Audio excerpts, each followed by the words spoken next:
আসসালামু আলাইকুম এভরিওয়ান, কেমন আছেন সবাই? এই মুহূর্তে আমি অবস্থান করতেছি সিলেট জাফলং। ট্রাক নিয়ে গিয়েছি জাফলং এ বালু লোড করতে, সিলেকশন বালু। আমি এই মুহূর্তে যে ঘাটটির মধ্যে রয়েছি সেই ঘাটটির নাম হচ্ছে সারিঘাট। আর আমার সামনে যে খালটি দেখতে পাচ্ছেন এই খালটি সরাসরি ইন্ডিয়া থেকে নেমে এসেছে। আর আমি যে ঘাটটিতে আছি এই ঘাটটির মতো আরো অনেক ঘাট রয়েছে এই নদীকে কেন্দ্র করে।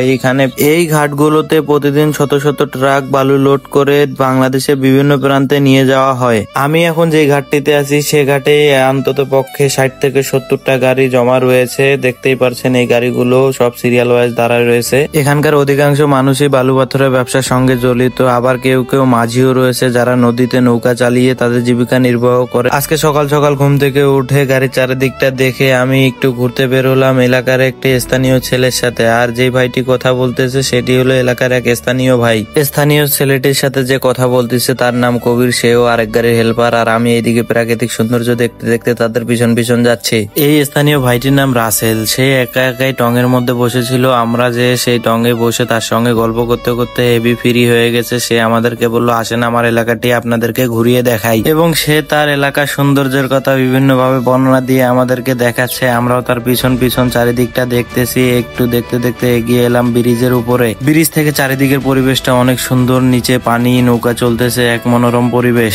ব্রিজটি পার হয়ে এসে আমরা আসলাম একটি নৌকার ঘাটে। সেখানে হাত পা ধুয়ে পরিষ্কার হয়ে ফ্রেশ হয়ে আমরা আবার একটু ঘুরে বেড়াবো। আমরা তিনজন মিলে গল্প করতে করতে বসলাম রাস্তার ধারে একটি স্লোপ করা একটি স্থানে। চারিদিকটা অনেক সুন্দর এবং তার সাথে নদীর একটি শাখা চলে গেছে। আমি উঠে চারিদিকটা ভালো করে আপনাদেরকে দেখাচ্ছি।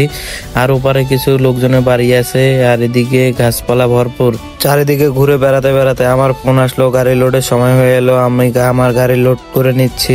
লেবার বেলচা মেরে বালু লোড করতেছে আমার গাড়িতে। এখানে অসংখ্য লেবার কাজ করে তাদের জীবিকা নির্বাহ করে এবং দিনে শত শত গাড়ি লোড হয় এখান থেকে।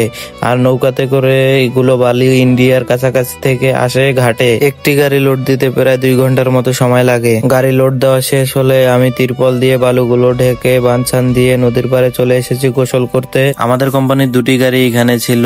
আমরা একসাথে খাওয়া দাওয়া এবং গোসল টোসল করতেছি। তারা সবাই গোসল করেছে, আমি এখনো গোসল করিনি। আমার গাড়ির ওস্তাদের গোসল করা শেষ, সে গামছা চিপতেছে আর আমি কেবল নদীতে নামতেছি গোসল করার জন্য। নেমেই দেখি বাবা পানি যে ঠান্ডা। পানিতে নেমেই দেখি নদীতে প্রচুর স্রোত, তাই দূরে যাইনি, এখানে গোসল করার চিন্তা ভাবনা করেছি। কাছাকাছি গোসল করতে একটি কষ্ট রয়েছে, এখানে বালু উঠাচ্ছে, এই বালুগুলো গায়ে ভরে, তাই একটু দূরে যেয়ে গোসল করার চেষ্টা করেছিলাম। গাড়িতে কাজ শেষ করে প্রচুর গরম লাগতেছিল, নদীর পানিও ছিল প্রচুর ঠান্ডা, তাই আমি অনেকক্ষণ ধরে গোসল করতেছিলাম। গোসল শেষ করে ফ্রেশ হয়ে খাওয়া দাওয়া করে আমরা রওনা দিলাম গন্তব্য স্থানের দিকে। আমাদের আজকের গন্তব্য নোয়াখালীতে, নোয়াখালীর বসুরহাটে। আমাদের এই ধরনের বালুর গাড়িতে প্রায় 35 থেকে 36 টন মাল থাকে। এগুলো ওভার গাড়ি, এগুলো যে রাস্তা দিয়ে চলাচল করে সেই রাস্তা ভালো না হলে যদি ভাঙাচুরা হয় আমাদেরকে প্রচুর দেখে শুনে চালাতে হয়। আর অবশ্যই এই ধরনের ওভার গাড়িগুলো কোনো সময় স্পিডে চালায় না, কেউ চালাতে চায়ও না। গাড়ি যদি ওভার স্পিডে চালায় তাহলে রাস্তার ক্ষতি, গাড়ির ক্ষতি, নিজেরও ক্ষতি হতে পারে।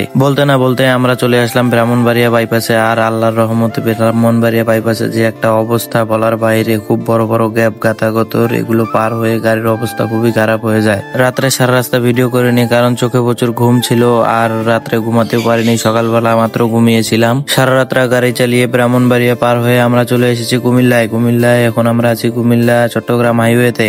সারা রাত্রে তো ঘুমাতে পারিনি, আবার সকালে একটু ঘুমিয়েছিলাম, তারপরে আবার উঠে আবার রানিং এ আসি। এখন চোখে প্রচুর জ্বালাপোড়া করতেছে, চশমা দিয়ে বসে রয়েছি।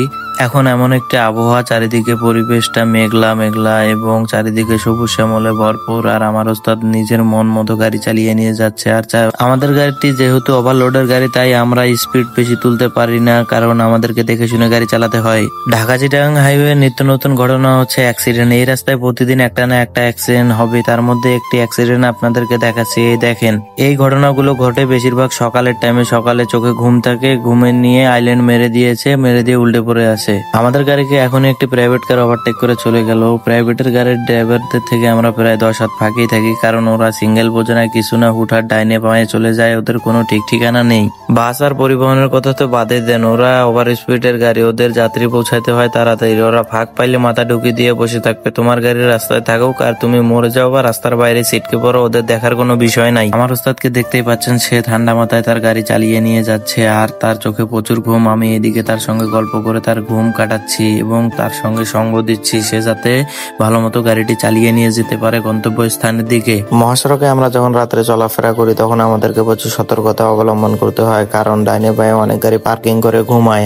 দেখতে দেখতে আমরা অনেকগুলো পথ চলে এসেছি, এখন চলে এসেছি প্রায় ফেনীর কাছাকাছি। আর এখানে আসার মাত্র বৃষ্টি শুরু হয়েছে, প্রচুর বৃষ্টি। বৃষ্টির জন্য কিছু দেখাই যায় না, আর বৃষ্টির সময় রাস্তায় গাড়ি প্রচুর স্লিপ করে, ব্রেক হয় না, তাই বৃষ্টির সময় দুর্ঘটনাও বেশি ঘটে।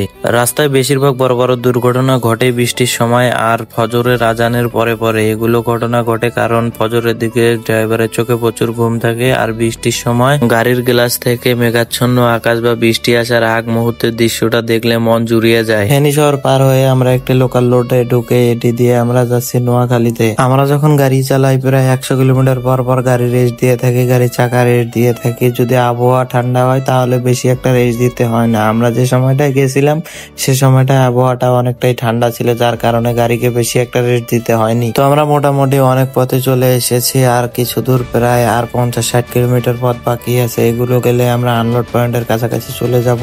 সকাল গড়িয়ে প্রায় দুপুরের কাছাকাছি হয়েছে এবং আকাশে প্রচুর রোদও উঠেছে। সারা রাত্র জাগনা এবং যখন চোখে রোদ পড়তেছে চোখ প্রচুর জ্বালাপোড়া করতেছে। মাঝে মাঝে বোতলের পানি নিয়ে চোখে ঝাপটা মারতেছি এবং মুখ ধুচ্ছি। এভাবেই গাড়ি নিয়ে যাচ্ছি গন্তব্যস্থানের দিকে। এদিকে আমার চোখে তো প্রচুর ঘুমে আমার চোখ মুখ লেগে আসতেছে, কিন্তু কিছু করার নাই, ঘুমানোর সুযোগ নাই, কারণ রাস্তায় হঠাৎ কখন কি হয়, ওভারলোডের গাড়ি, তাই আমাকে সবসময় জাগনা থাকতে হচ্ছে। সব জল্পনা কল্পনা পার করে আমরা চলে এসেছি আনলোড পয়েন্টে। আনলোড পয়েন্টে দুটি লেবার নিয়ে গাড়িটি খালি করতে লাগিয়ে দিলাম। এই দুটি লেবার মাল নামাতে নামাতে বেশ সময় খেয়ে ফেললো। সিলেকশন ভ্যালু বেশিরভাগ সময় ভিত্তি দেওয়ার কাজে বেশি ব্যবহৃত হয়। তো ভালো থাকবেন সবাই, দেখা হবে আপনাদের মাঝে নতুন কোনো ভিডিও নিয়ে।